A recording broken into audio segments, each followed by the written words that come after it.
well, God, there's a car pulled over. I don't know who it is. Could be a serial killer, but it's better than what I'm going to get in the car with them. But I'd like to know if I could trust them. Passenger door open, this lady gets out, and I can tell she's not a teenager. She has hair, but hair kind of blowing back in the wind, and she's walking very purposefully towards me. And I can feel from this woman. And the closer she gets, the harder I'm crying. And she gets between me and traffic. And immediately I was like, this woman is a protector. She gets between me and traffic, and she just slides her arm around my waist and gets my hand. And she goes, ma'am, do you want to ride? And I said, I do.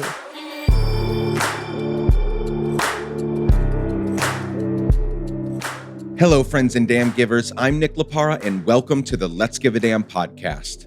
This is the show you listen to when you want to hear from people who are giving a damn and making our world a much better place in so many unique and meaningful ways. Thank you for hitting play. Thank you for showing up this week. And most of all, thank you for joining me and us on this journey toward leaving the planet much better than we found it. Friends, today's episode means so much to me. My friend Detra joins me for an in-depth conversation about her intense, traumatic, beautiful, and ever-evolving life and story. For decades, Detra experienced all kinds of abuse and heartbreak. She was rarely able to be her true self, constantly having to measure up to what her dad and her church and her husband and many other people wanted her to be and told her she had to be. Then, through a series of almost miraculous events, she ends up in New York City. And years later, through another series of almost miraculous events, Brandon from Humans of New York shared her story with his social media following of 30 million people in June of this past year. Detra's life changed drastically in the days, weeks, and months since then. I'm being intentionally short and vague about Detra's story because I want you to hear it from her. So a couple of weeks ago, we sat down at our favorite cigar shop in New York City, Harlem Cigar Bar, for some coffee, a smoke, and a beautiful conversation. A quick note on this, because we are recording in a cigar shop in Harlem, you are going to hear some things you wouldn't usually hear. Some shuffling around of people in the room. Lots of street noise like honking and sirens and such. Please excuse those noises, but I felt it was important for us to record this conversation doing what Detra and I find so much joy in doing, that is, smoking cigars with friends, and recording in a place where Detra has found so much freedom and friendship over the past couple of years. A couple more things before we begin.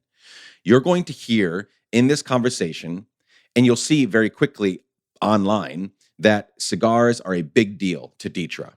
And Detra just launched her own cigar line. She has a new website where you can read her story, hear more about the nonprofit foundation she just launched, and learn more about the cigars and where you can purchase them. That website is detrasstory.com. You can find all of the aforementioned things there, plus links to her social media and to sign up for her forthcoming newsletter and more. That's detrasstory.com.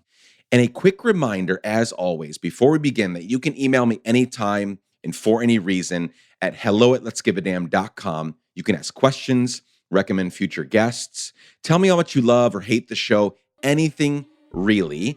I just love hearing from you. And now, without further ado, let's get right into my conversation with my friend and hero, Detra Denise. Let's go.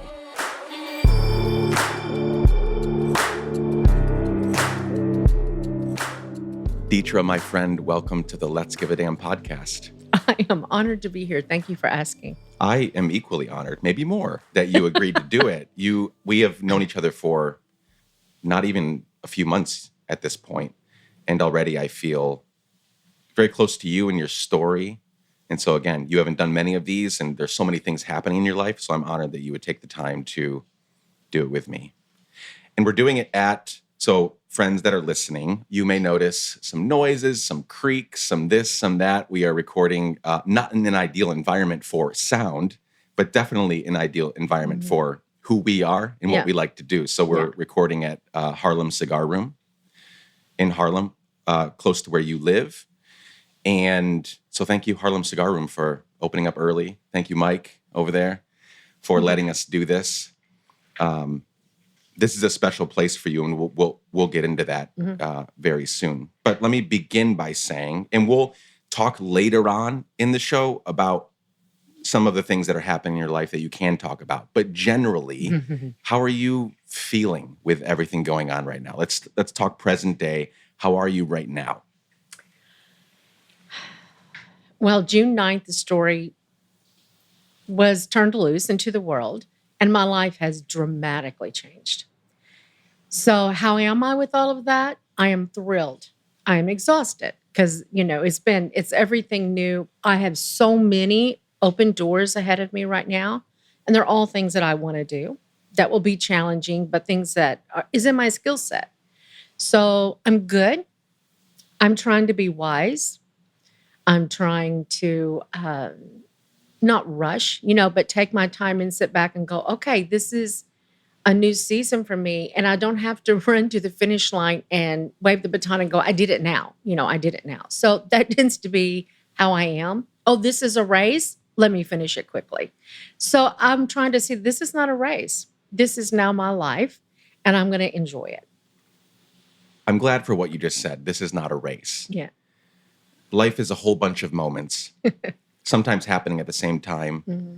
You have no idea what, none of us do, but in your circumstance, you have no idea what's coming tomorrow. No. You just got an email just a second ago. We won't talk about what it was, but it's like, oh my God, this changes everything. Got to move fast on this. So many things are happening. And so, yeah, my encouragement for you is enjoy every moment as they come. Just, it's beautiful. It's really beautiful. And it couldn't happen to a better person. Thank you. There's so many different directions we could take with this conversation. Your story has already been told ad nauseum in so many different places and in so many different ways. Again, beginning in June of this year in a really big way. But if you don't mind, I want to talk about it again. Okay. I want to go through it because I've had lots of trauma in my life. I've had lots of hardships growing up in actually a very similar environment to what you grew up in. I was the kid in that environment and you were the wife, but you also experienced it as a kid, and we'll get into that. And so I have seen that at different points in my life. I tell the story differently. Different things stick out. I feel differently about certain things at certain points in my life. When I look back at the abuse and the trauma that I've experienced, sometimes I'm more grateful for it than others. Yeah. Other times I'm really feeling like shit about it.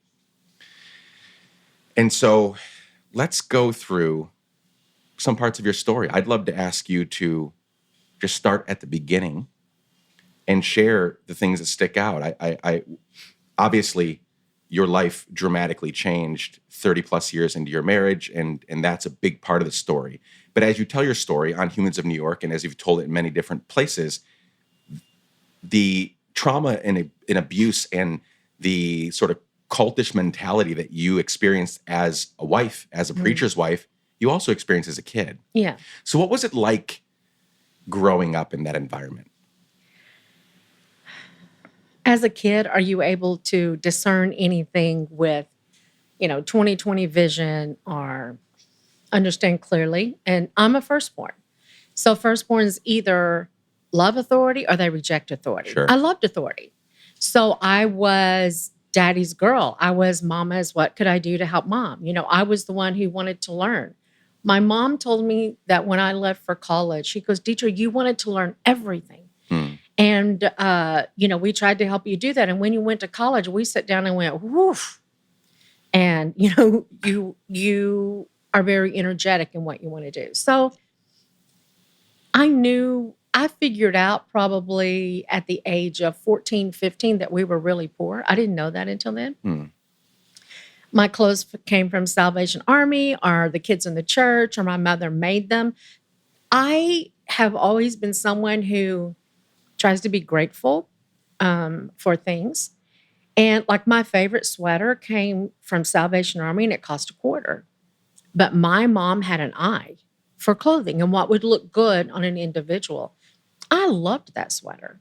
Now, when I got to college and began to hear stories from other pastors' daughters, and they would weep and cry and how horrible it was Mm. and how poor they were and that they had to wear clothes that came from Kmart, I could not comprehend this because to me, being a pastor's daughter was the best job in the whole world. Um, my dad is vivacious. He's well loved. Um, he's like all of us. He has imperfections. And so my mom didn't have a really enjoyable time. Um, I had fun as a kid. I lived on a bike. We didn't have a TV. So I read hundreds and hundreds of books and I rode a bike and I was up in the tops of trees and I was trying to learn. So I didn't see it as a hardship. It wasn't until, trying to figure out the marriage that I realized this is all I've known my whole life. Mm. That hurt. That's when it really, really hurt. And I'm not saying, I wouldn't say I was abused as a child. There were just things that didn't happen that should have, but there was, a man in the pastorate who, when I was 10 years old, they went to this seminar that did the umbrella thing that's in my story, Yep. So I was raised with that. I was raised very strict. And then when I was married, I was the strict one in our marriage. He was not. He basically wanted everybody to leave him alone. I wanted to nurture and nourish and, for them to see the world and never, don't let anybody think for yourself. So, I was the one who did those kinds of things. But the type of man, you're my possession, you're asking me a question, really? Who do you think you are? Had been from birth.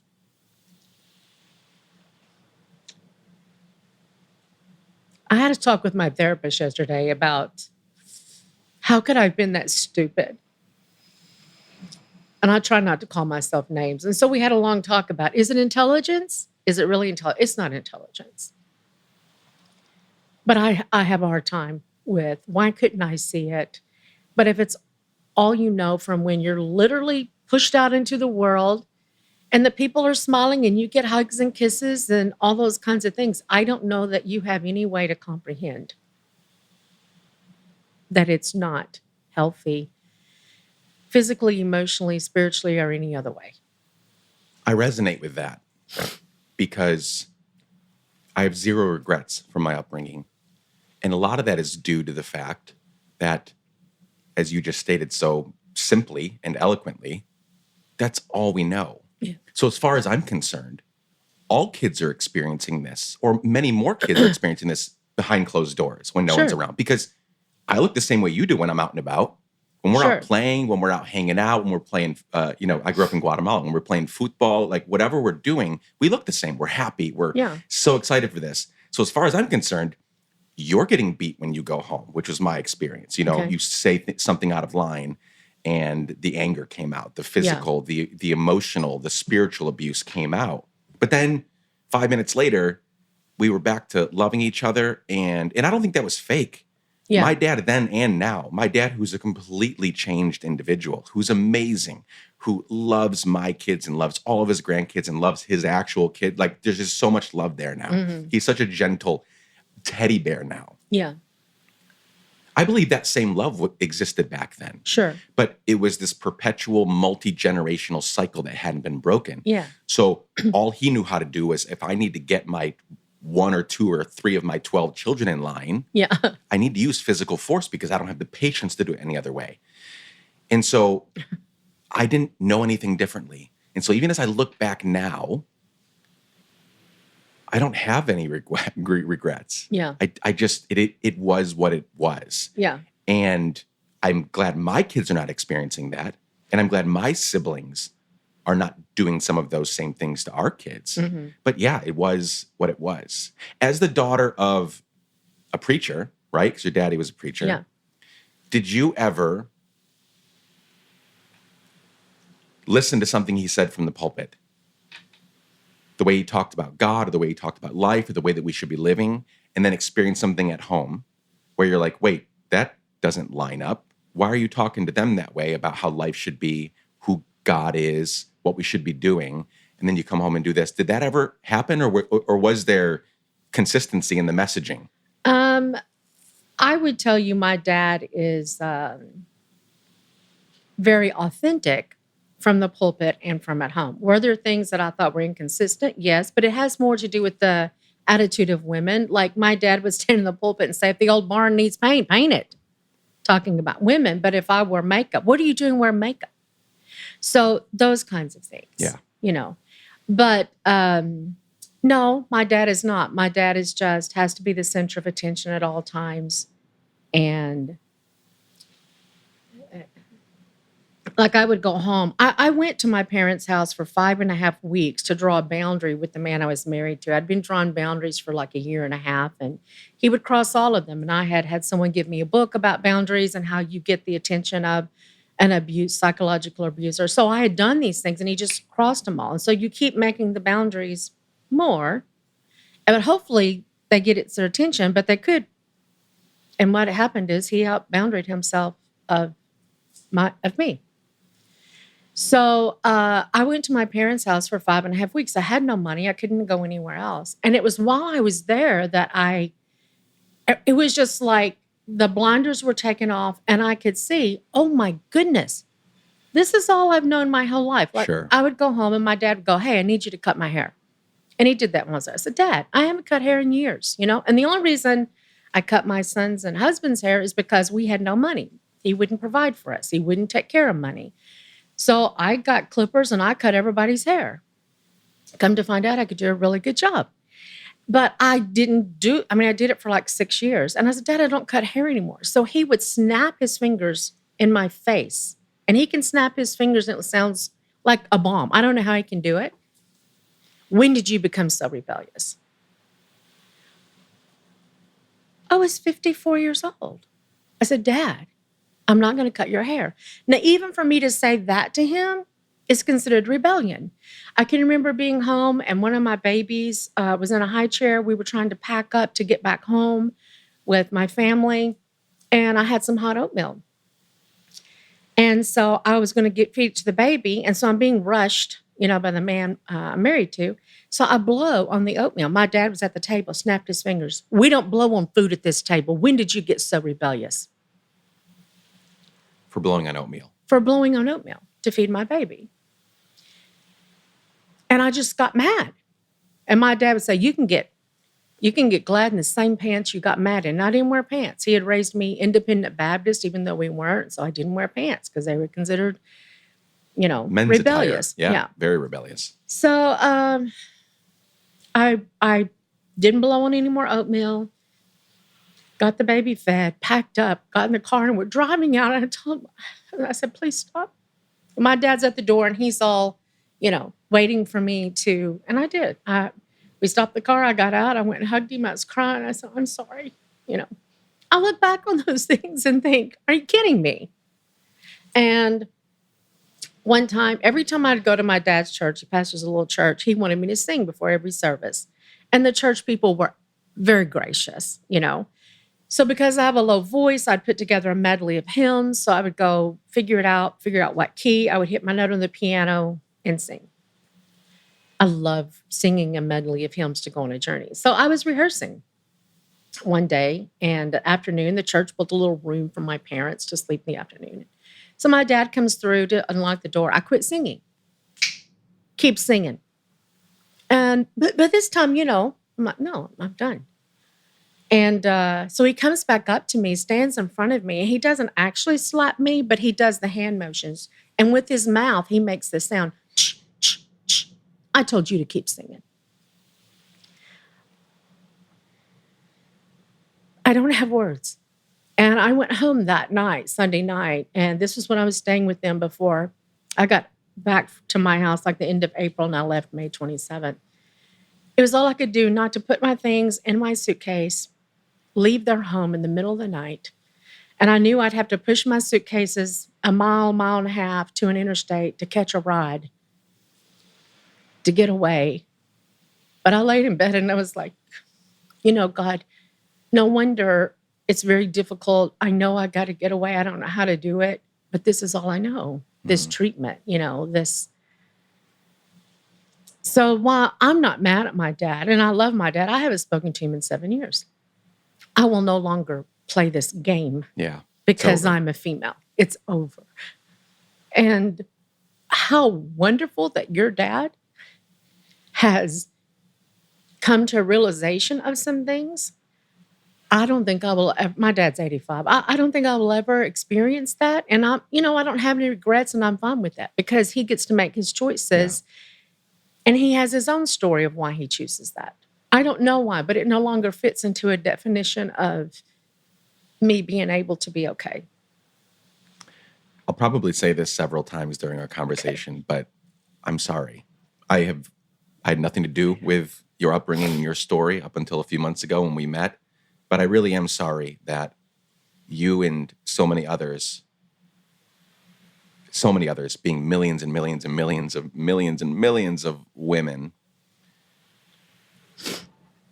are being hurt under the authority of men who have, in some cases, rightly translated the Bible, rightly read it, because the Bible does have some very problematic things to say about the treatment of women, but also have horribly misinterpreted their faith, who God is, what they believe God wants to happen in the world.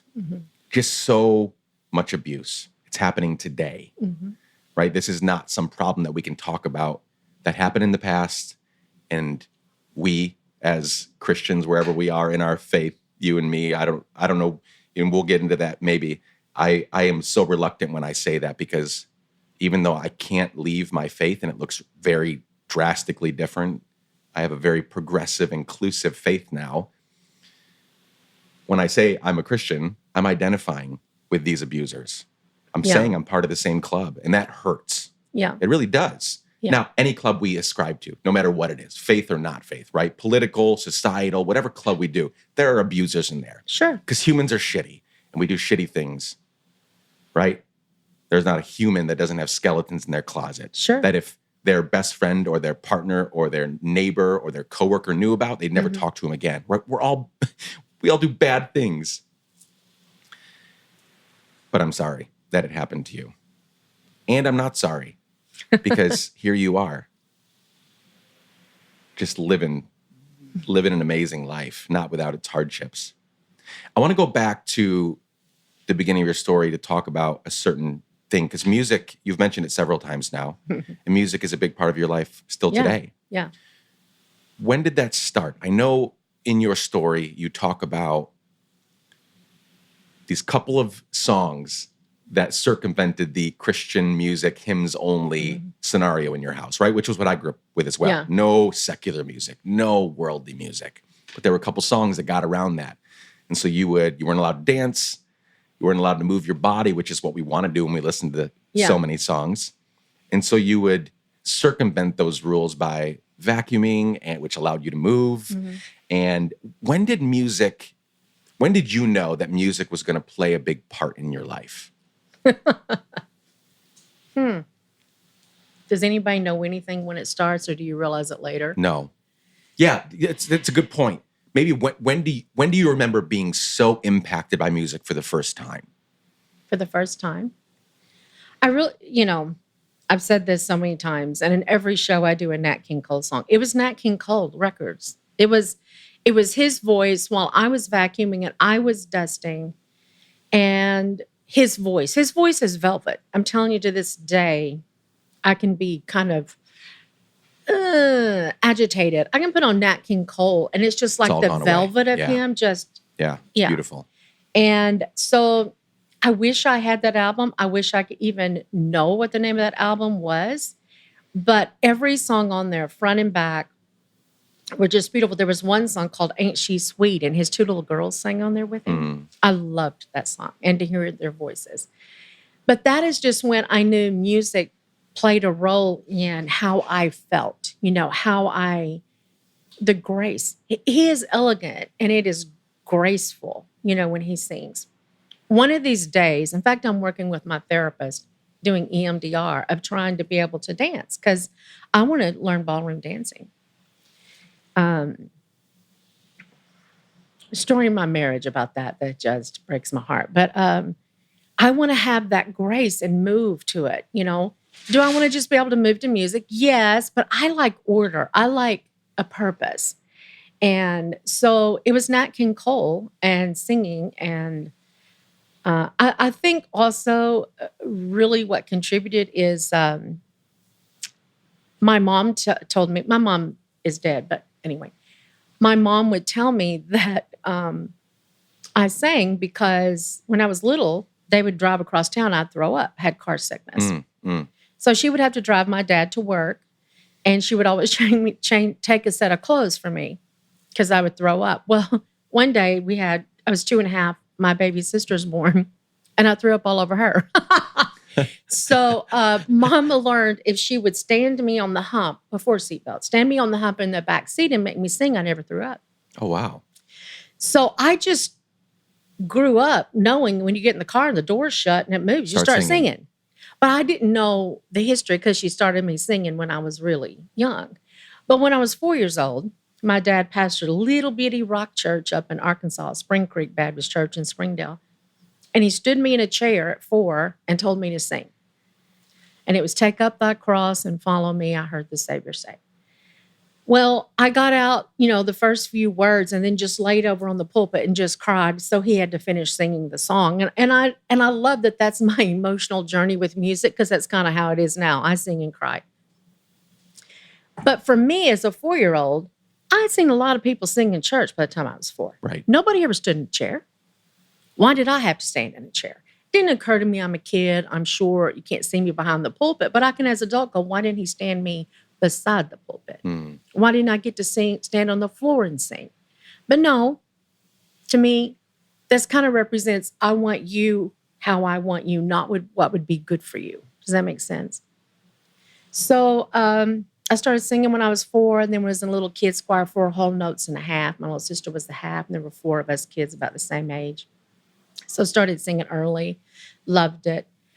Music's just a way to let things out of you or to express things that you don't get to in other ways. And so it became very valuable to my emotional well-being. I want to talk about, so there's this narrative that happens a lot of times when young people grow up in homes that either they're being abused or they don't agree with the way the parents are living.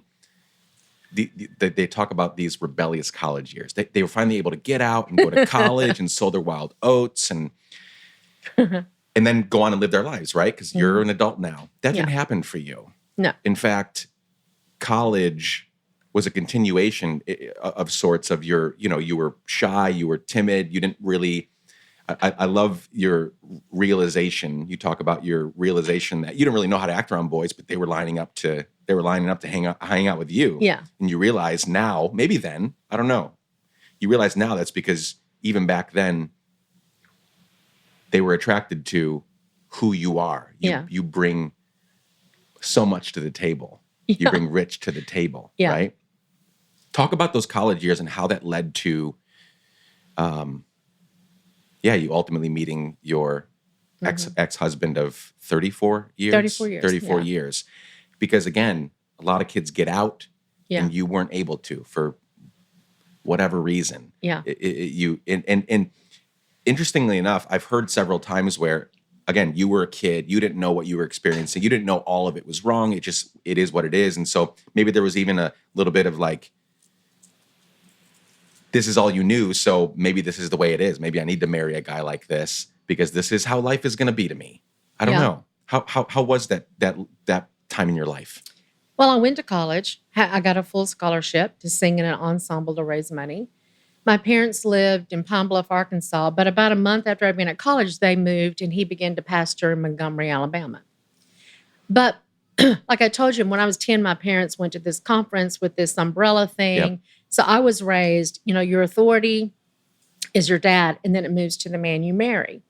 Now, so when I went to college, I went with rules from my dad. You are not allowed to single date. You can only go out with a guy if there's He didn't say double dating, but his rule was you're never allowed to be alone with a guy. Now, I have a very concrete mind. Okay. So there was one guy, he invited me out a couple of times to go hear him preach. Don't you just love when a guy wants you to go on a date and go hear him It's preach? an amazing date, right? Amazing date. So somebody would always have to go with us. And, I would get one of the You girls. had to have a chaperone to go hear your date preach? Yeah. Yeah. And, we went out a couple of times, but we were on the campus. We would hang out a little bit. But one day we're standing in line to eat, and he grabbed my wrist and he hurt. And I said, let go of me. You're hurting me. And he didn't, and he left a bruise. And I decided I was done. Now, as I handled everything, because I was taught you have to make a proper appeal to authority if you don't agree. You cannot just speak. So I was just, God, I can't handle this. He needs to break up with me. And the next night, he broke up with me. So I was out of that situation. I remember I'd call my mom and dad every Saturday night. He said, so what'd you do this week? And I said, well, Sunday I went to lunch with some of the guys, and it was just, you could feel the parental silence from Montgomery, Alabama and Conway, Arkansas. You went out to eat with multiple guys. Yeah, and I named 3 guys. I thought I had told you not to be alone with. I said, you told me not to be alone with a guy. I figured if there was 3 of them, I was okay. If there's anything worse than being alone with one guy, it's being alone with 3. Yeah. And I was like, you didn't tell me that. The rule was one-on-one. One-on-one. Yeah. So I don't know. In my mind, even though my dad was far away, God would know if I obeyed. Now, let's take out the rules. For me, where I am in life, I don't go to church, but my heart is still attuned to the one true living God. It doesn't matter what anybody thinks about me anymore, what anybody says about me. Is my heart open? Because to me, as long as I'm open, and I think my life has proved this, good things can come into my life, no matter how horrible things can get. So even though I could have done what I wanted to do, he would have heard about it. There would have been this, you're disobeying me. I can't handle that type of, I can't handle it. In fact, when I was a kid, I'd run tell him, I did this. I just wanted it over. Now, my dad would spank us, but I don't think I was ever beaten or abused with that. There were just, if you lied, you got to spank. Consequences. Yeah, there were consequences. I've never seen it as a bad thing in my life. But I wasn't beaten. There's a difference. Yeah. So even in college, I had these rules. And plus, my dad had told me several times as a teenager, when you get married, you got to marry somebody who can conquer you because you're too strong. So I thought that was what it was going to have to be, because my dad was the authority on everything, And my dad is a very intelligent, vivacious man, fun to be around. And he is very knowledgeable in a lot of things. So I just assumed Daddy knew, and that I had to be conquered, And so, the guys at college, would ask. I would tell them no, they'd go on their way. And there was this one guy, he and I were both in this ensemble. And so like a month after school started, he asked to meet me in the conference room of the library. Isn't that crazy? That you want to have a meeting with somebody in the conference room of the library? When he's 6'6", so he's sitting across the conference table from me. I'm pulled up in the little chair facing him. Well, he's turned sideways, sitting back, legs crossed. And this is how he opens it. There's a lot of guys on this campus that want to go out with you, and I'm one of them. What's a guy got to do to get a date with you? I would really like to spend some time with you. And like I said, I'm very concrete and very matter-of-factly. I was like, well, I was raised on, you have standards about who you date and you don't break them, even if it means you never have a date. So I had these things. And he said, let me hear them. So I ran through them. He met all of them but one. And my dad believed that if a guy's hair touched his ears and collar, he was rebellious. And so, a guy has to have short hair. Yep. So he had longer hair. Are you trying to tell me I have to cut my hair? I said, oh, no, I don't want you to cut your hair. I don't want to go out with you. You just asked me, what are my rules for going out? That's one of them, but I don't want to go out with you. And so for some reason, he took this as a challenge, and this became a deal finally in my third year of college. But what he did is he went out and told everybody, and he gathered allies to the point where people were coming to me. How are you being so mean to him? Why won't you go out with him? I was like, I don't want to.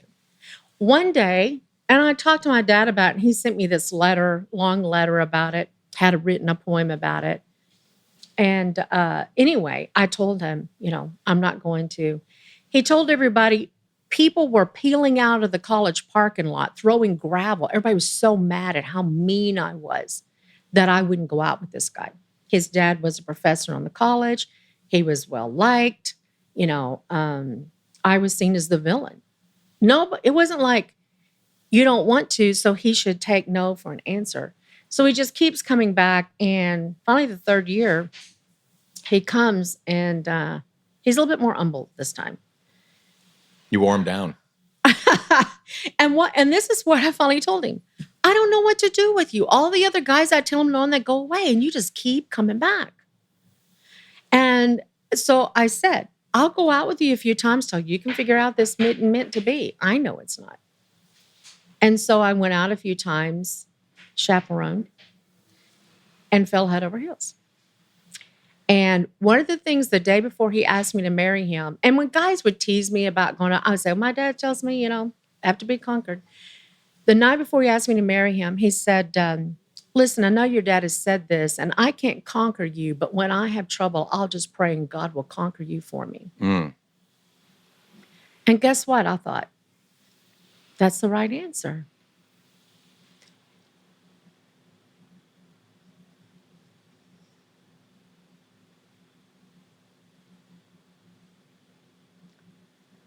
So for 34 years, that's I thought, the way I thought it was.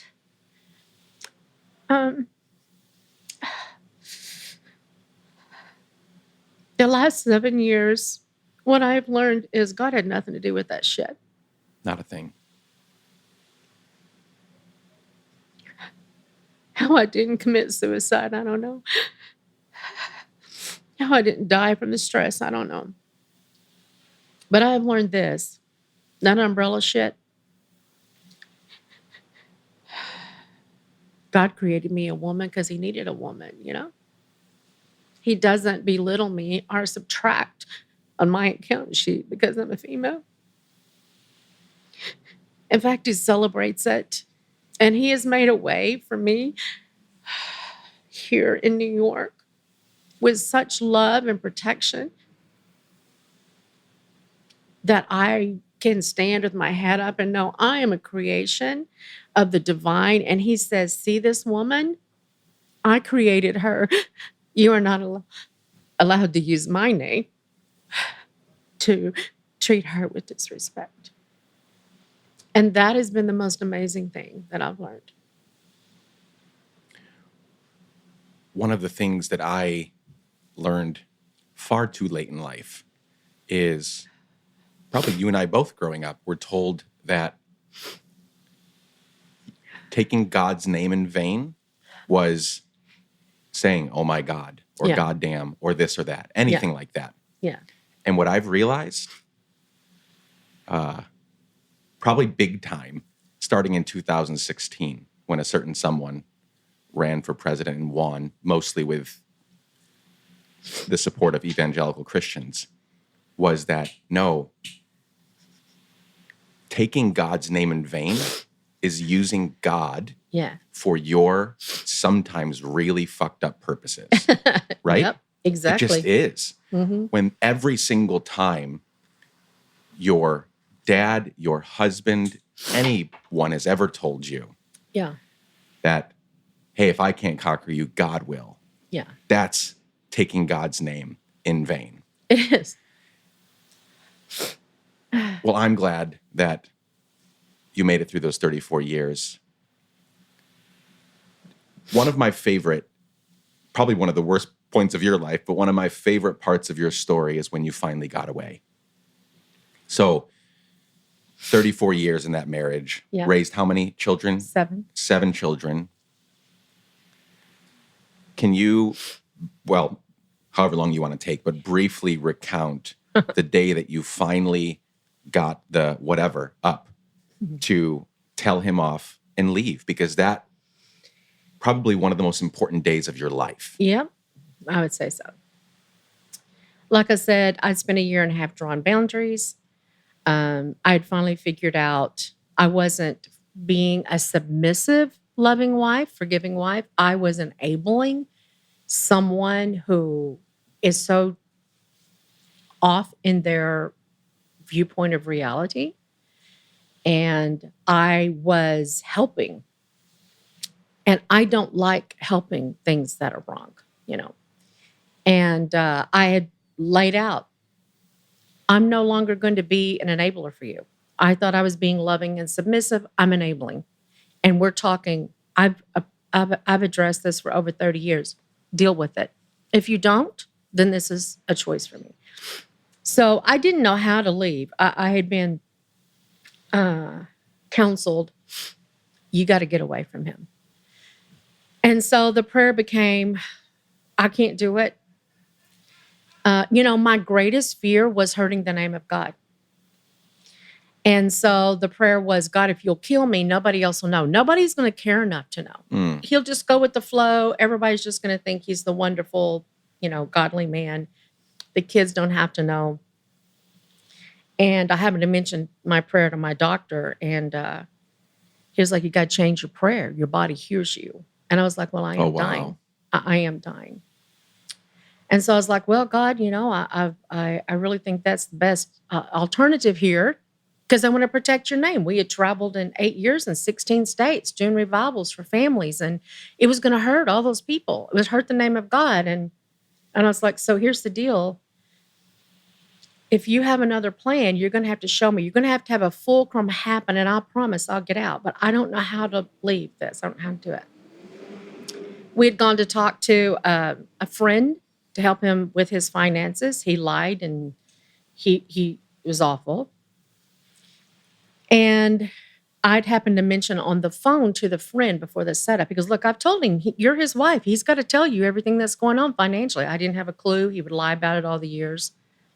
He didn't want me opening any bills. I wasn't allowed to ask questions. If I did, he accused me of wanting to control him, that I thought I was better than him. And so I obediently didn't open bills. I didn't, but he would gripe and complain and blame me. I said, well, how much are we in debt? What's going on? Tell me. I have a logistical mind. I could help for you. You just think you're better than I am? No, I'm your wife. So this guy was like, I've told him, you're his wife. You got to know everything. So I said, look, if you won't let me help, talk to somebody. This guy loves you. He's your friend. He's genius in this area. He's not going to belittle you or think you're stupid. Go. So I had to go as part of the deal. We went. And when I talked to the guy on the phone, I said, well, he lies about this. This man got so incensed, angry.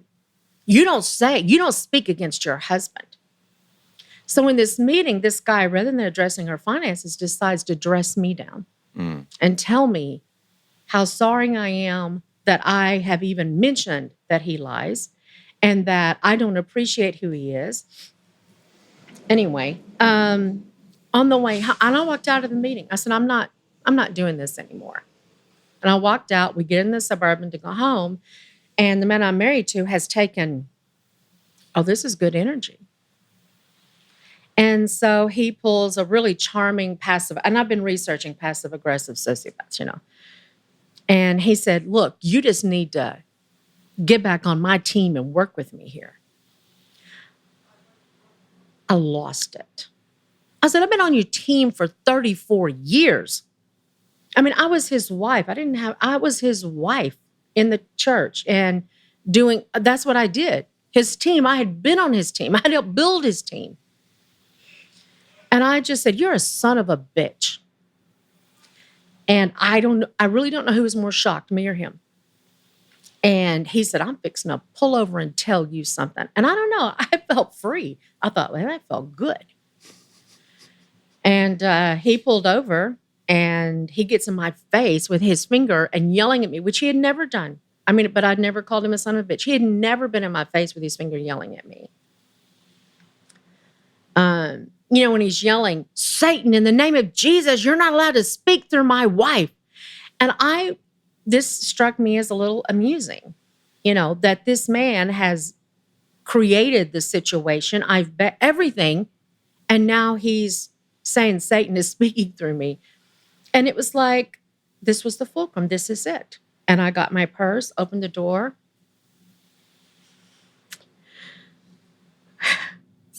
Started walking down the interstate. I was terrified.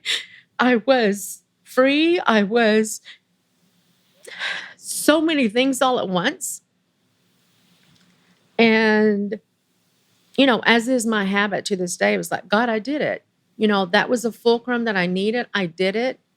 And, it was dusky dark. I could get killed by a car on the side of the interstate. I don't mind walking, but need kind of help, whatever, however you want to handle this. And I look up and there's a car already parked. Her lights are off. You know how long it takes to pull off and slow down? The lights are already off in the car. And as I look up and it's in the distance, I said, well, God, there's a car pulled over. I don't know who it is. Could be a serial killer, but it's better than what I'm going to get in the car with them. But I'd like to know if I could trust them. Passenger door open, this lady gets out, and I can tell she's not a teenager. She has hair, but hair kind of blowing back in the wind, and she's walking very purposefully towards me. And I can feel from this woman. And the closer she gets, the harder I'm crying. And she gets between me and traffic. And immediately I was like, this woman is a protector. She gets between me and traffic. And she just slides her arm around my waist and gets my hand. And she goes, ma'am, do you want to ride? And I said, I do. She said, God said to stop and pick you up. I told him I needed help. So we get to her car. She opens the back door. Her daughter's driving. And then I understood why she was walking purposefully. I didn't know he had parked and was running. And as she goes to put me in, he grabs me. And he said, y'all, we've had a fight, but she's just fine, and she's going with me. And I just turned around and looked up at him, and I said, I'm going to call the police. And as usual, he never handles the situation appropriately. He's like, well, I'm going to call the police and tell them you're with somebody I don't know. I said, go ahead. Go ahead. Please do. And she shut the door. She got in, and he, gets down in the seat and in her face, and he's like, I don't even know who you are. And again, this woman, she's rescued before, very savvy, calmly. I'm a doctor with the Choctaw Nation. Doesn't give her name, gives her credentials. And he said, well, I'm following you. She said, you do whatever you have to do. And he gets out and closes the door, and she tells her daughter to start driving. And I'm distraught. And when I can kind of calm down to a little snub, she turns around and she said, you have to get away from that man. And I said, I just did. She said, you are never to get where he can lay a hand on you. And I said, okay. She said, now get help for you. And I said, I will. And I used her phone. I'd left mine in my car and called one of my sons, Garrison. And I said, and I used her phone. He goes, Mom, whose phone are you on? And I told him what happened. He goes, I'm going to get you a hotel room. And the provision of her and my son getting a hotel room began for me to take steps and be brought to New York and to start this new, arduous, victorious journey. Thank you for sharing that. I know that's not easy. So, 7 years in New York. Yep. It hasn't always been pleasant. No. It's been very hard. Yep. What did you think when you first arrived in New York? This is, I love it here. This is my favorite city on planet Earth. Yeah. But it is vastly different than anywhere in Arkansas. Just a wee bit. Just a wee bit. Wee bit. So, yeah, what were you thinking when you arrived here? Were you, I'm sure surprised, amazed, scared, all of the things. The overwhelming, intruding thought was, these people are certifiable crazy to live here. One, I think from conversations you and I've had, New York was always somewhere you wanted to be. Not me. You remember the old Pace Picante commercials of the cowboys around the fire, and reading the back, New Coyotes York howling. City. Yeah, exactly. New York City. That was me in New York City. I'm not a tourist. And did you know that when I was a girl, I was taught on Broadway, they're on stage talking about sinful things. So why would So I sinful. ever come here? But my oldest son, Matthew, got me and brought me here. So I didn't come to New York. I got brought to New York, kind of carried in a car, and all my shattered pieces were put in this seat belt, the door shut, and my shattered pieces got brought to New York. So for me, it wasn't this, oh, this is New York. I've always wanted to come here. I'd never been here. This was, I'm never going to be okay again. And these people are certifiably crazy. The amount of people walking around, New York is a walking city. I mean, in Arkansas, we have cars and we're in Sidewalks them. empty. Sidewalks are empty. Yeah. Yeah. No, people everywhere. You sit close to a subway station. I mean, it's just like people are being spit out all the time. Yep. And they're coming out in groups. And what I found, I stood on a corner. I timed it one day, like 20 minutes, watching these tunnels spit people out. They're within inches of each other, maybe even bump with a bag. They don't look at each other. They do not engage. I could not comprehend this. So these are people. These are humans. They're touching. They're close. They do not look. They do not engage, except to say New York things about if you happen to brush somebody,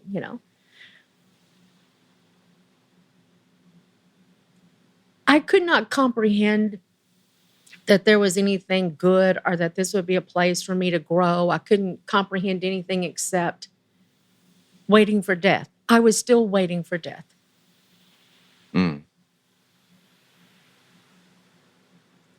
It never came. And instead, I've learned how to live.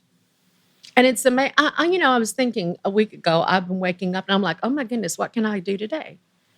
It's an amazing way to wake up instead of, okay, now I have a job, I have my own apartment. Now life for me has become, oh my goodness, I get to choose today what I'm going to get into, a new adventure I want to create, how I want to engage. And I've never had this opportunity. And thanks to the story and the fundraiser, I can. I love it. Yeah, I do. Can you talk for a couple minutes? We could obviously spend hours just on your 7 years here. We won't do that. But I do want to briefly kind of engage you on the period of your time here in New York where you were unhoused, where you didn't have a place to go. And that happened as a result of people you were staying with that moved away, and that safety net was gone. What did you learn? I'm sure it's good, bad, and ugly. What did you learn? What are your takeaways now, years removed from that, about your time as a homeless woman from Arkansas, having left a terrible marriage, having experienced all kinds of losses with some of your children and otherwise? What was that period like? I'm sure it felt very dark and hopeless and despairing. Yeah? Yeah. Yeah, they moved and I made it with friends help a couple of months, and I'm not the type of mama who's like, oh, I've got kids, let me go live with them, them take care of me. I'm like, no, they've got a life to live. I'm going to figure this out. Got to stand on my own 2 feet. And so I told them, it's probably going to get pretty rough. I'd been trying, when I knew for months before, to find a room. I went to de Blasio's domestic violence unit, They're like, oh, well, you have to go into the city shelter. And then from there, we can get you an apartment, for the homeless style apartments type stuff. How long will that take? We don't know. I've since done a little research. It could be up to 2 years. Yeah. In the city shelter, you're pretty well guaranteed to be raped, everything stolen. So I began to look for alternative things. So there came a point where I had 2 friends take my extra belongings. I was allowed 1 suitcase and my purse. And I got in a taxi and gave an address. And it was October 31st. And went into a homeless shelter. There were 30 of us women in one room with 15 sets of bunk beds. That first night, the women all had to sit in the 2 rows in the back of this chapel room. There were lots of chairs up front, and that's where the men sit. This has been a men's shelter for over 100 years. There's 200 and something men, 30 women. And so against the back wall, in the middle of the room is a sound booth with the half wall. And my chair became that in the corner. So I had the sound booth when I sat down, covered me here, the wall at my back, and I had some protection. One of the counselors came to me in that corner the first night. I didn't know what was going to happen to me. I didn't know. And he leaned over and he goes, "Oh, listen, these people aren't going to hurt you. They're just puppy dogs. Don't be afraid of them." I was so paralyzed. I couldn't speak. Internally, I was absolutely horrified that he thought I was afraid of them. I had run a ministry for the homeless for 4 years in Fort Smith. I was not the least bit afraid of these people. I was afraid for me personally. What was I doing to myself? Not what I thought would be done to me. And it took me probably a couple of months. But I found after 2 weeks, I went and bought a journal. I worked at Paper Source part-time and I could get a discount. And I bought a journal and I started writing my emotions. You know, it's the only way I thought I was going to make it. So I would writing. I wrote over almost 300 pages in those 4 months. But one day at Starbucks, one of my customers, as I'm cleaning tables, she goes, "Detra, do you live in the area?" And I said, "Well, I used to live in Carroll Gardens with my son and his wife." "Where do you live now?" Now, New Yorkers have asked me thousands of questions, but that specific, people don't usually say, "Where do you live now?" You know? I didn't have an answer prepared. I'm very honest. Yeah, sure. I said, "Oh, I live in a homeless shelter." And she was like, "No, you don't." I said, "I do." And she said, "Oh my goodness, I think I'm going to cry." And I said, "Oh, don't cry. It's just part of my journey." But she was running out crying. For me, I stood there. I'm telling you, it was like a 1,000-watt light bulb went off in my brain. And I realized that didn't embarrass me at all. In fact, it was kind of freeing. And so, as is my habit, I was like, God, that didn't embarrass me. You know, to say I'm homeless, it bothered her, but it didn't bother me. And I was like, I knew that the address in that homeless shelter didn't define who I was or who I was going to be, which was amazing because when I went in, it defined me, and I didn't know if I could ever go beyond that. And the next thought in my brain was, why are you letting the men from your childhood, your parents, your children, and the man you married define you? And that was like a jolt of electricity because I was letting all of them define me.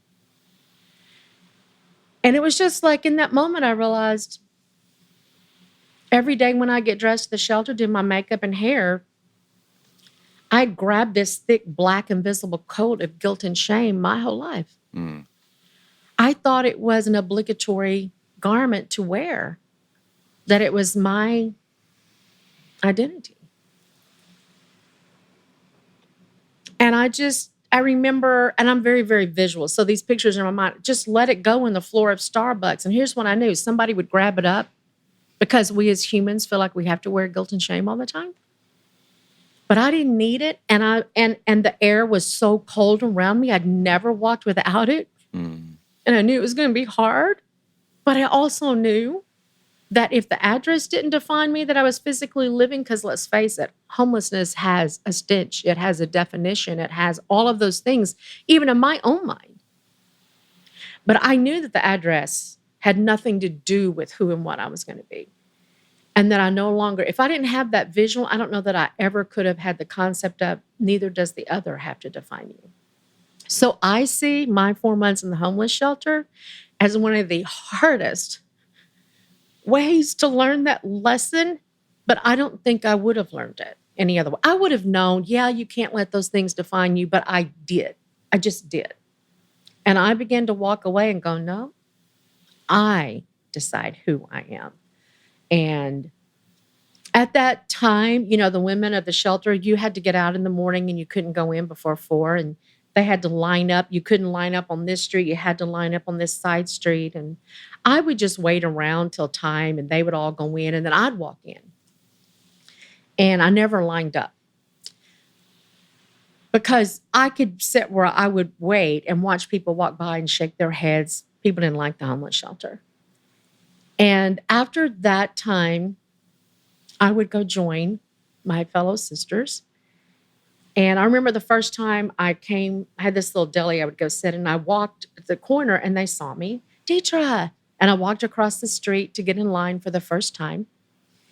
Stand by me, stand by me. They would, give me places and the people would walk by. And I just held my head up. Think what you want to think. I'm not defined by your thoughts. But I want to stand bravely with my sisters. We're at a hard place in life. But this doesn't mean this is the end of our life. And that was a momentous thing for me. Because I didn't want to be in that line. And I was in it for quite a while. But how I got out, another woman customer asked me the exact same 2 questions. Exactly. Period. The whole thing. And I said, I live in a homeless shelter. No, you don't. She asked questions. She didn't shy away. And she said, can my husband and I meet with you tomorrow when you get off work? Yes, I get off at this time. They came in almost every day, 2 of my favorite customers.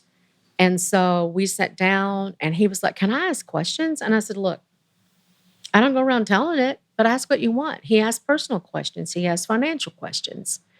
And after our conversation, he was like, Detra, we just know you as our barista, but we love you.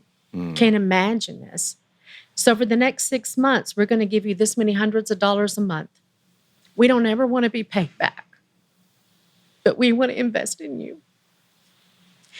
They told me one day this, I kind of keep them up, on some things I'm doing. And she said, you're still the best investment we've ever made. Wow. For those 2 people to invest in me was an incredible moment. But it was also a moment when I stepped back into the reality of where I was at that time, not ashamed, and let one runs out crying, one's asked questions, Both women provided moments for me that were revolutionary. One for me to realize I don't have to be defined by what people say or think, and one for me to have the opportunity to get out and find a place. If there's one thing that I keep thinking over and over again as you tell your story, and I've read it, I've heard it in various formats. Call them angels, call them whatever you want. I just think fine, maybe they're angels, who knows? But I think people are good. Yes, we all have shadows. Mm-hmm. We all have things that we are ashamed of and should be ashamed of, things we've done, ways we've acted, things we've said, bad times in our lives. But there's so many good people in the world that if and when we tell our stories, when we get vulnerable, when we get honest, there are people that will line up to help. Yeah. And I also love that you see both of these women that we're talking about right now as vital parts of the story, even the one that, for whatever reason, left crying and didn't come back to ask the questions, didn't come back to help. She was just overwhelmed with what she had just heard. And it's also a reminder that, you were barista at a Starbucks. Mm-hmm. I feel like if I walk into a coffee shop and I look at people there, I would feel pretty justified in saying, okay, everybody's doing okay here. Maybe they're not, but they're not homeless. Yeah. And yet, you had favorite customers. Yeah. You were good at what you did. Yeah. And you were experiencing these hardships. It's a reminder to me, especially talking with you, and those listening are part of a community called Let's Give a Damn that are trying in all the ways that we can to do better and be better. Mm-hmm. keep your eyes open, people, because you never know the people you interact with, the people you bump on the subway, the people you brush on the street, your barista, your server at your favorite restaurant. You never know what people are going through. I know that sounds so cliche to say, but it's so fucking true. It is. That Yeah. you just don't know if your favorite barista is homeless and carrying decades, not years, decades of guilt and shame on her shoulders. How did you get out of it? What's the last few years looked like? And we'll talk about this briefly, and then I want to get into what's happening. The last 22 weeks. 22 weeks ago is when Brandon shared your story and everything's changed. Between the time that these angels invested in you, and in their own words, made the best investment of their lives, what did the coming out of homelessness period look like? To the point where I don't actually know if I've ever asked you this, and even in our private conversations, like, I love Brandon. I love Humans of New York. Yeah. As a fellow storyteller, he has a much bigger platform than I do. But as a fellow storyteller, I get looking for unique stories, looking for interesting stories, trying to tell the story of being human.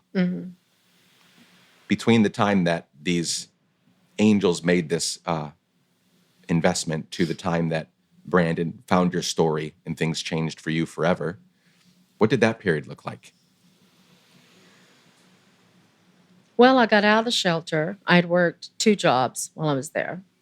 I'd saved like $4,000, so I was able to buy a twin bed for the room I rented. My drummer in my band had bought an apartment out here at Harlem, and he knew I was in the homeless shelter. He goes, come out here and look. I'm going to rent to somebody. I'd rather rent to you than a college kid who will trash my place while I'm on tour. So I came out, decided to do it, even though I knew I'd have to get up at 2 o'clock in the morning to get to Starbucks because I'm an opener. So I began to work multiple jobs. I worked 4 jobs, 7 days a week for years, not knowing if I was going to be able to make it, hold up. Because they were kids' jobs. Starbucks, you run around with your head cut off, chicken with the heads cut off. Anyway, little by little, I was able to make relationships. And, if I worked 5 different jobs in a 3-block stretch on Smith Street, I got called the mayor of Smith Street. I was an afternoon nanny, a dog sitter one weekend. I sold jeans. I did paper source. I put together for Tatley tattoos, temporary tattoo packets. I worked at Starbucks. I love Tatley. Yeah. I would go, they would let me come do big jobs, extra jobs. And then I became just whenever I had a day off, they hired me. So I had all these different ways of bringing in money, but it was tiring. And so I put out my resume, but nobody would even interview me. Well, I wouldn't even get a call for any of the jobs I applied for. And it'd be like a receptionist, those kinds of things. And so again, as is my habit, I was like, what am I going to do? If you can't get in front of somebody to interview, but I was, like I said, I was probably 56 by then. And I mean, here in New York, they got kids to do all these jobs. They're not going to hire somebody that in their mind is ready to retire. And I thought, I'm just going to nasty away. They don't know. I have nothing. I have no Social Security. I have nothing. And so I thought, all my jobs come from my Starbucks customers. Because I said, can you help us at Tatley? Detra, I'm the manager of Paper Source. Would you come be my greeter, for Christmas? He just said, I just want you to stand in front of the door and say welcome in your Southern accent, So I'd stand there for 4 hours. Welcome to Paper Source. And I'd say, I can do more than do this, So I did all of these different things. And so I told like 7 of my customers, some of my favorite ones, I need a full-time job. And one was a man who came in a lot. I adored him. He's so much fun to talk to. I knew his husband. I'd met their oldest child. His dad had come in, introduced himself. He would come in with his computer and work. And we had chatted a bit. He knew I'd been in a homeless shelter. And he said, you're looking for a full-time job? I said, yeah. He goes, here's my card. Send me your resume. So I did. And he came in and I said, listen, I didn't have a clue what he did, where he worked. And I said, I'm not asking to work at your company. I'm just saying you're out there in the corporate world. You hear conversations. Conversations come up. We need a receptionist. All I'm saying is remember me. So he said, we were talking last night, my husband and I, and we knew 3 of our friends that needed, they've all hired somebody. We just don't know. I said, that's fine. Just listen. Just listen. So a couple of months later, he emailed, Detra, I know what your customer skill set is. I've got your resume. What about computer skills? There's the problem. I said, well, I have an iPad. I can order things and send emails. And I would talk to some of my friends like, just lie and then do tutorials. Well, I didn't even have a laptop. And some friends would try to teach me, a little bit, but unless you were doing it, Sure. So anyway, he sent another email. Be expecting a call from the HR lady where I work. And so I looked up the company and we set up a phone interview. Come to find out there's 2 companies with this name and I researched the wrong one. And so we did the phone interview and I passed. I don't know how I passed. So I went in for in-person interviews. And I interviewed with 4 different people and they gave the job to somebody else. Honestly, I was relieved. When I got that email, was I a little disappointed? Yes. But it was also like, I thought the job was too much for me and I didn't want to hurt the company while I'm learning. But the email said, we have, our fiscal year's here. We're going to try to get some money in the middle of the year. And if we can, we have 2 jobs we think you'd be really good at. We'll try to reach out. And I didn't know if it was just corporate Bullshit. bullshit. So, no, they called me back. So I went in and they created a job called HR assistant. And I became the HR assistant, the first HR assistant for YSC Consulting. And Eric Pleiner became the global CEO, my Starbucks customer. That man has the most amazing ability to cheer others on, to love others, to speak into their lives, to look at your skill set, recognize things that I didn't see. And I had these amazing opportunities. I worked for 3.5 years in this corporate environment. And I'm going to tell you, I don't think I ever achieved, total corporate professionalism. I just always have this Southern twist to it. But I loved my time there and everything I got to do. And one of the most exciting things, as I started in end of January, and he became the global CEO in May, and we had a global conference in London. And they worked with TEDx to become a TEDx site. So they took submissions. And he came to me and he said, I think you should make a submission for a TEDx talk. He goes, I'm not on the committee. I have nothing to do with it. And I was like, I don't have a TED talk in me. And he goes, I kind of think you do. I said, yeah, I don't. He goes, I'm going to put time in your calendar and we're going to talk about it. And I was like, well, you don't tell the global CEO you don't want to talk to him. So I had a couple of days and I was like, God, do I have it in me? And so I had an idea. When we talked, I said, what do you think about this? He goes, try it. There were 16 submissions. They chose 8 and I was one of them. I stood in the Science Museum in London and gave this speech of my life. I wrote over 20 hours for this 16-minute speech. And it was the cost and reward of leaving organizational identities, which was something psychology is all about, organizational identity, IO psychology, which is what that company is rich in. And it had cost me everything. And yet the rewards that I have reaped. And when I first got here, people would ask me lots of questions and I would say, I lost everything I've ever known. It was about 3 years in to my 7 years that I realized that was true, except for one thing. I had not lost me. And I have learned that I'm a very valuable asset. And I had been taught my whole life, I'm only valued if there's a man over me who protects me and I get his permission. And if I don't agree, I have to appeal a certain way to be godly or else I'm out of line. I am a valuable asset all on my own. And giving that speech and the response from the company globally was incredible. And one of the directors told me, about a year ago, he goes, Detra, that speech was 2.5 years ago, and we still talk about it to this day. And the global CEO, we went out to lunch after that, and he said, you taught us how to be human with dignity. And I think that's the key to life. You keep mentioning, we have shadows, we have all these things. The deal is we're human. Being a human encompasses all of that. Yeah. To act like we're not human denies ourselves the growth. To act like we are less than human denies ourselves the growth. But to be human with dignity allows us to grow in a manner that has value, a manner that's rich, and a manner in which we can learn to take care of ourselves and it gives out. And that's what I think is important. How did Brandon find you? A volunteer in the homeless shelter wrote him about me. 5 years after I'm out of the homeless shelter, Rachel Gurley decides to write Brandon. I still go 5 years after I'm out of the shelter. That's a long time. And she wrote him and she messaged me last December. She goes, Detra, do you know Humans of New York? I said, oh yeah, I've read some stories, love it. I just got through talking to the author producer, Brandon, and he may be interested in featuring you. Would you be up for it? Why not? And so he texted.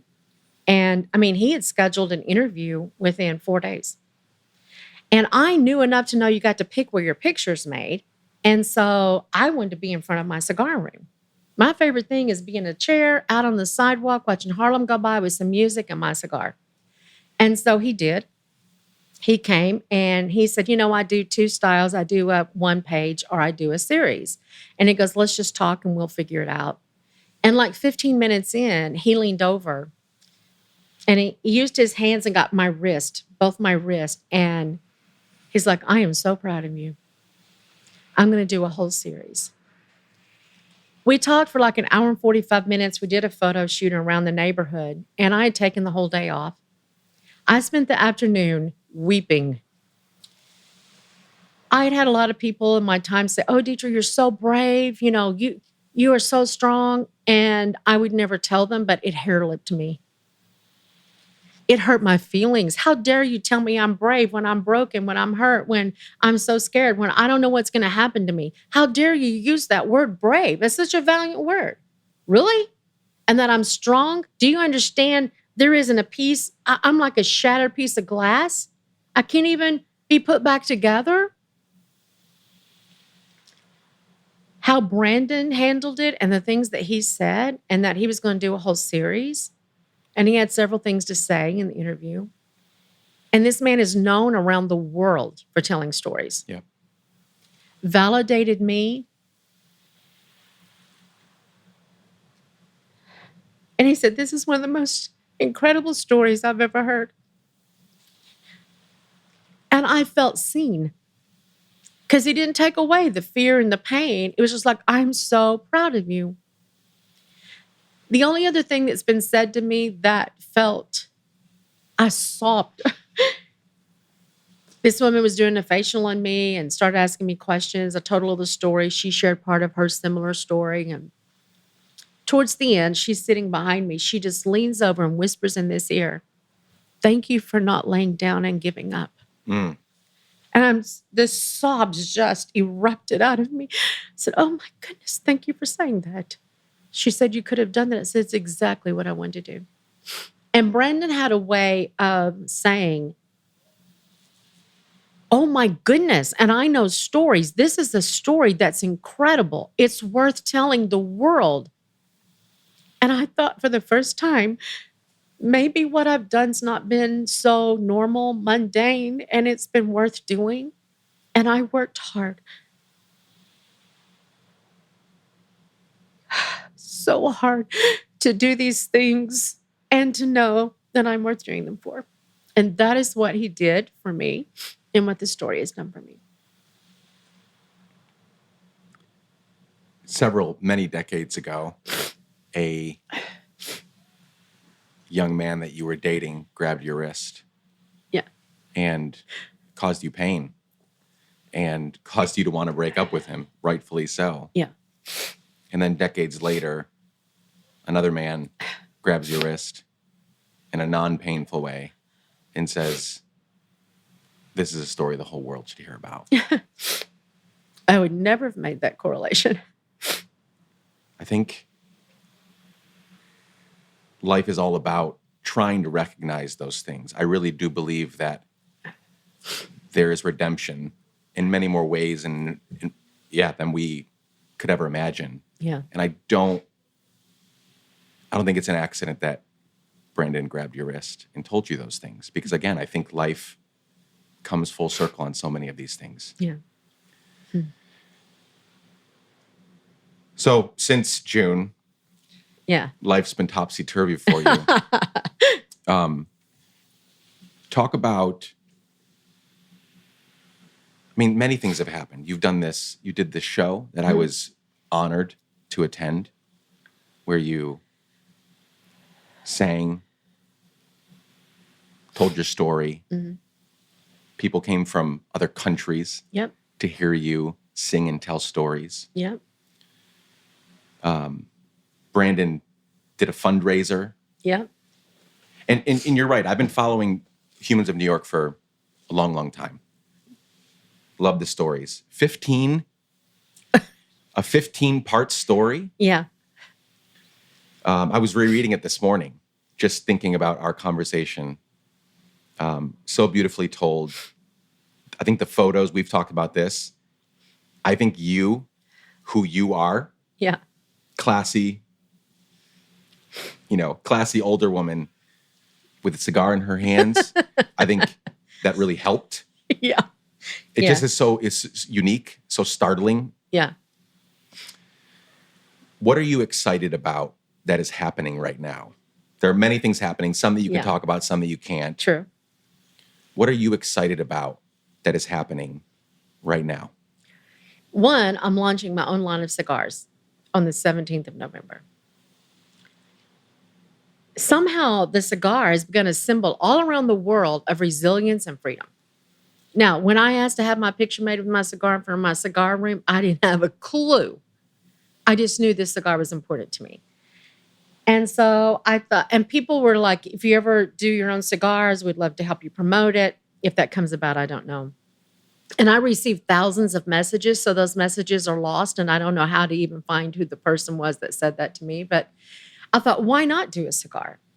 My own cigars. So I approached the owner of the cigar room, and a couple of big cigar companies have reached out to me and given me gifts. We love your story. We want it, and we love that you love cigars. We'd like to send you a gift. That was amazing to me.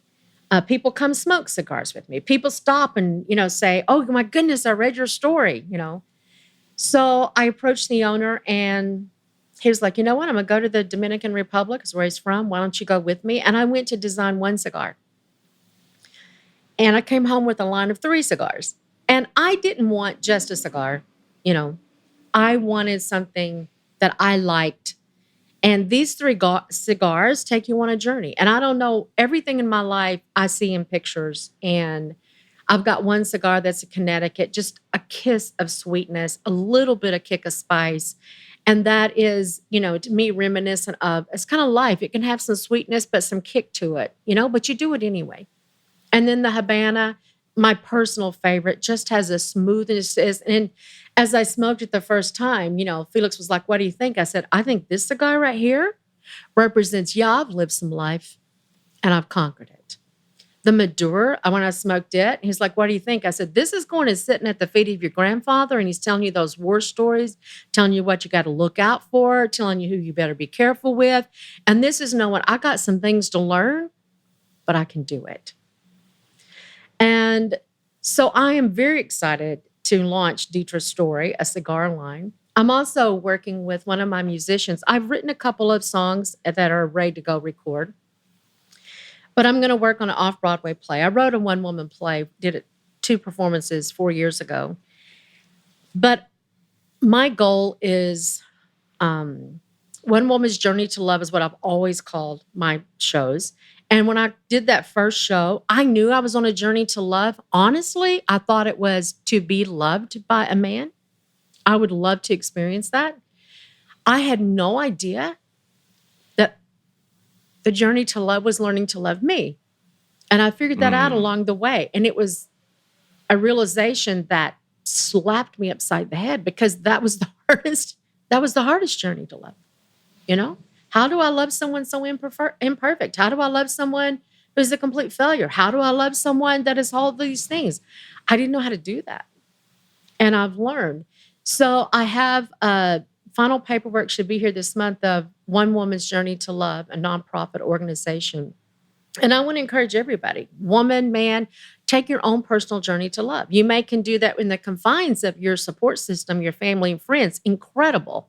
But we still need to figure out what's cultural, what someone has put on me because of their own insecurities or fears that I'm living that I don't have to, what's best for me. And then, so I'm working to write original songs. I want to have 2 albums because if I'm going to encourage you to take a journey, for me, there would be a song I would latch on to in the middle of hard times that I would listen to on replay 5 days straight. I'd sob. And then I'd get to another stage in this other song. So I want to write albums of songs that people can know for the journey. So I've got one of my pianists, Thomas Linger. We are working to, I've got the words. He's going to help me add the melodies. And then my next shows, I want to be a play where it's still going to be my shows, but more dramatic, if you will. And I really want to hone in on the importance of this journey to love.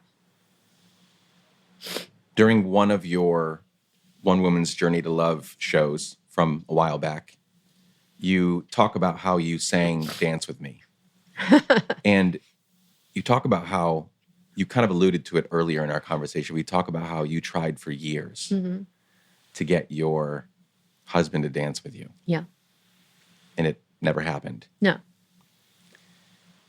And then you sang that song. Yeah. And people started dancing with you. Yeah. I feel like that story that you've told about that moment is unfolding all around you in your life. You tell your story, you ask for help, you be vulnerable, you're honest about what has happened to you and what is happening to you. And it seems like people are lining up to help. Do you agree? I would. I would not have equated it with dancing with me, but yes, it is. I mean, life is a dance. It is. And I feel like that moment when I read your story for the first time on Humans of New York, before we even met, before I reached out and said, can we smoke together? I want to meet you. Yeah. I remember that sticking out to me, that you told these complete strangers, all I wanted was for him to dance with me. Yeah. Dancing is so special. Yeah, it is.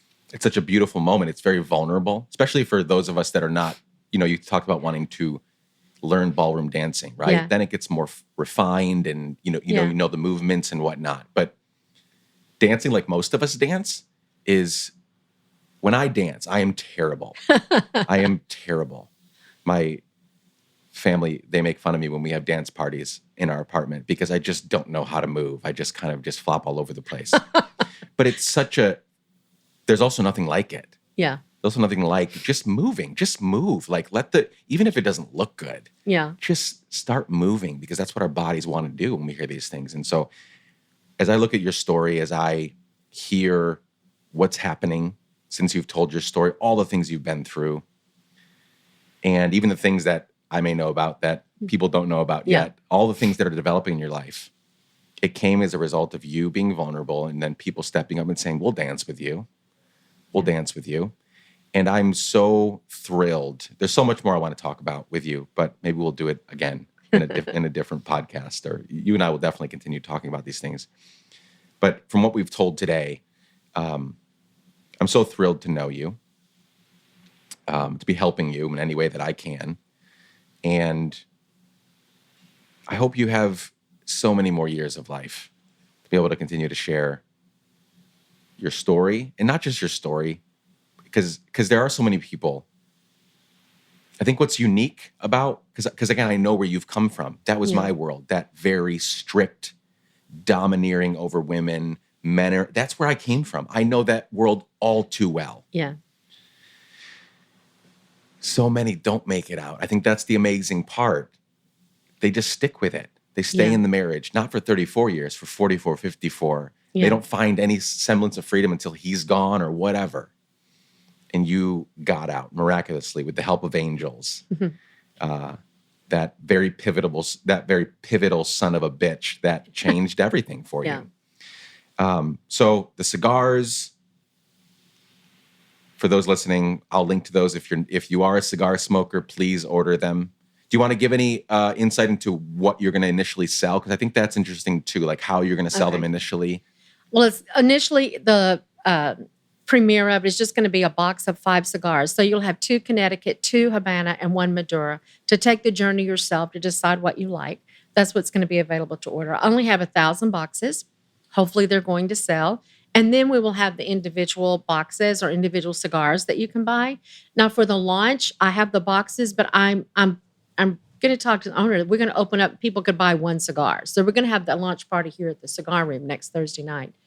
So we're going to figure out how to do that. Some people aren't going to want to pay for a box of 5, but get 1 cigar. But ordering, it will be this box of 3 different kinds of cigars for you to take your own journey. The story is on the back that I've written. And, cigars are special that you light them. You just let the leaves start getting a little bit of flames and they start releasing the essence. And leaves are like us. They go through the storms of life. The good years, the good rain, the good sun, the ones that aren't so much. And their essence is different all the time. And then once you get everything kind of going, you take the deep draws and pull the fire into it and enjoy, sit back and relax. And that's what a cigar has taught me to do is relax. Sit back, breathe deep, which I didn't know anything about, and relax. And that initial will just be the box of 5, a variety. And by the time this releases, this podcast, detrastory.com will be up and running. That's where you can buy the cigars, hear more of the story. What do you want people to go follow? I mean, what's your Instagram? Well, Detra Story is going to be the up. cigar. Yep. 1, you spell out 1 woman NYC, and then the number 1 is my Instagram of just daily life. And then Detra Denise on Facebook, whatever you have. But it is just, the journey of, to me, being grateful for what I get to learn, looking through the shit of the hard times, finding what good nutrients there are in that. And I'm going to do a whole speech on shit one time. These men that do these outdoor outhouses for parties and stuff, they talk about they hose it down and there's still vitamins and stuff. So it's going through the shit of your life and finding those nutrients that you need to metabolize and letting the shit go. So, I think that's important. And that's, so that's what my One Woman NYC is for in Detra Denise.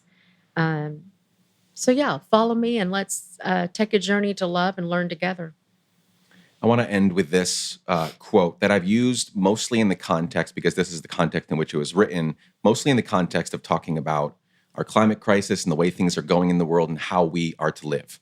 But I think it applies here. As I was just thinking about wrapping up, this quote is from Paul Goodman in his book called Drawing the Line, Political Essays.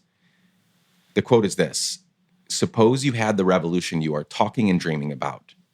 Suppose your side had won and that you had the kind of society that you wanted. How would you live, you personally, in that society? Start living that way now. End quote.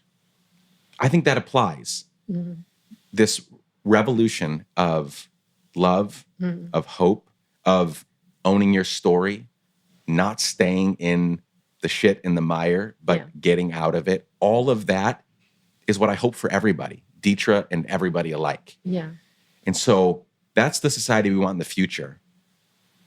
How about we start living that now? How about we start embodying that now, living that hope now? Because that's what happened. People saw the hope. They heard the story. They saw the hope. They saw that you, even though you didn't know that when the woman came and asked you and you finally said, well, I'm homeless. I don't have a place to live. All of that vulnerability, all of that. And then you realized, wait, I don't have to be ashamed about that. The whole story. We've got to start living that way now. To be a light, to be a hope to those that are still in it. I think that's why so many people are attracted to your story, is because they're in their own life, in their own experiences, everybody's being held back by something. Yeah. Might not be the emotional, verbal abuse of a spouse or whatever, but we've all got stuff that's holding us back. Yeah. And we can get beyond that. Yeah. And that's Detra's story. What you bring to the table truly is rich. And I'm really grateful to know you. Thank you for sharing your story. Again, you've said this 1,000 times and you sat with me for an hour and a half and told it again. So thank you for that. And I hope everybody listening will follow you in your journey online. Hope many of them get to meet you like I have. And we'll see where this journey takes you. I'm excited to watch it. The journey brought me you. You reached out, said, can I just come hang and smoke with you? It's been an amazing opportunity to get to meet you, to get to hear about your life. Thank you for valuing mine. It's been my honor.